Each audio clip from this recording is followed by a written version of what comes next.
I've never been superstitious. I don't believe in ghosts, curses, or energies.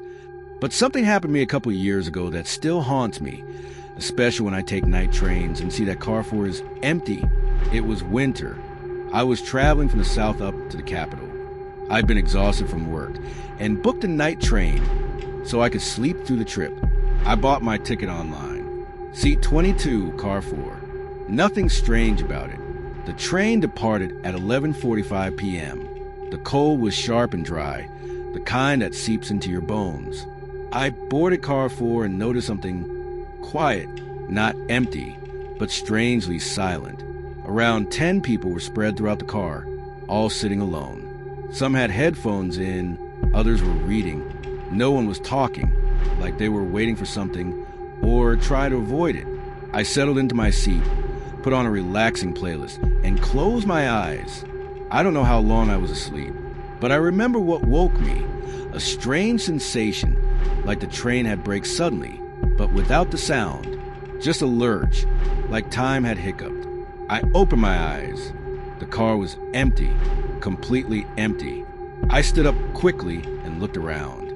Lights were still on. The train was still moving, but all the passengers had vanished. I thought maybe they'd gotten off at a station, and I hadn't noticed. But that didn't make sense. I hadn't heard any announcements, no stops, no doors, nothing. I walked through the car. In one seat, a girl had left her book open. In another, someone's coffee was still warm. Headphones, bags, jackets. Everything was there, except the people. I didn't feel fear at first. Just that creeping sense that you've been dropped into something you're not supposed to understand. I tried to leave the car and check the others, but the automatic doors wouldn't open. I couldn't move to car 3 or car 5. It was like car 4 had been sealed off from the rest of the train. I banged on the glass, shouted. No response. That's when I heard it. A sound. Quiet. Almost like whispering. From the far end of the car. A dragging noise. Like something heavy being pulled along the floor. I backed into my seat, heart pounding. I don't know why, but sitting down felt safer. Like I'd be less visible. The sound stopped. I didn't want to turn around. Something deep in my gut told me not to. Minutes passed. Maybe hours. Time didn't seem to move normally in there. I sat frozen, listening to the sound of my own breathing and the hum of the train, until the lights went out. Total darkness. So black I couldn't even see my hands. Just the rumble of the train and the dragging sound. Closer, closer, until I felt it. Something was right behind me, inches from my ear. I could feel its breath or presence, or whatever it was. And then the light snapped back on. A harsh flood of brightness. I blinked rapidly, heart racing. Everyone was back. The passengers.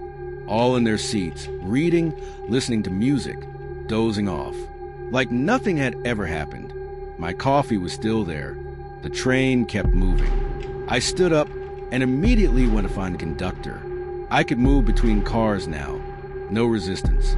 I finally found him and asked if anything strange had happened, if the train had stopped. He gave me a weird look and said no.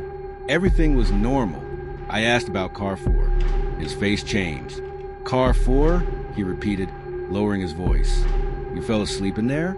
I nodded. You shouldn't have. No one should. I asked him what he meant. He told me that years ago, a woman had taken her own life in car 4. The train had stopped by mistake, and she stepped off into nothing. Ever since, people disappear briefly during night rides in that car. Not all of them come back, he said. But the ones who do usually don't talk about it. I didn't know what to say.